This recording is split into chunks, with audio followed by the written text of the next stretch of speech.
ఏపీలో bird flu virus కలకలం రేపుతోంది. దీంతో తెలంగాణ ప్రభుత్వం అప్రమత్తమైంది. తెలంగాణ రాష్ట్ర సరిహద్దులో తనిఖీలు ముమ్మరం చేసింది.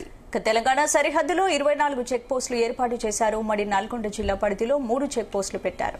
ఏపీ, కర్ణాటక నుంచి వచ్చే కోళ్ల వ్యాన్లు వెనక్కి పంపుతున్నారు అధికారులు. నెల రోజుల పాటు ఈ తనిఖీలు కొనసాగుతాయన్నారు.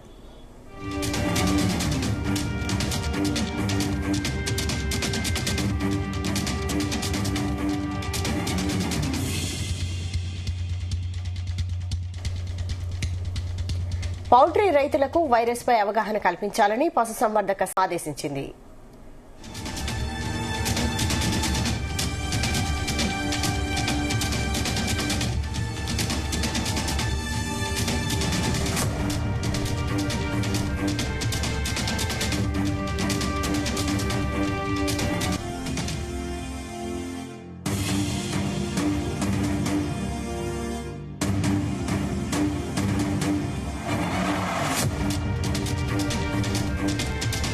ఏపీలో బర్డ్ ఫ్లూ వైరస్ కలకలం రేపుతోంది. దీంతో తెలంగాణ ప్రభుత్వం అప్రమత్తమైంది. తెలంగాణ రాష్ట్ర సరిహద్దులో తనిఖీలు ముమ్మరం చేసింది.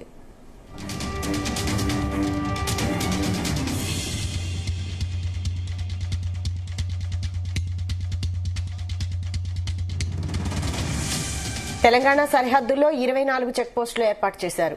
ఉమ్మడి నల్గొండ జిల్లా పరిధిలో 3 చెక్ పోస్టులు పెట్టారు.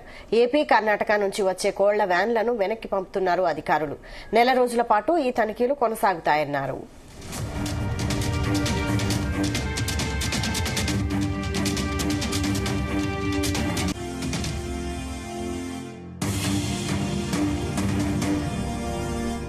పౌల్ట్రీ రైతులకు వైరస్ పై అవగాహన కల్పించాలని పశుసంవర్ధక శాఖ అన్ని జిల్లాల కలెక్టర్లను ఆదేశించింది.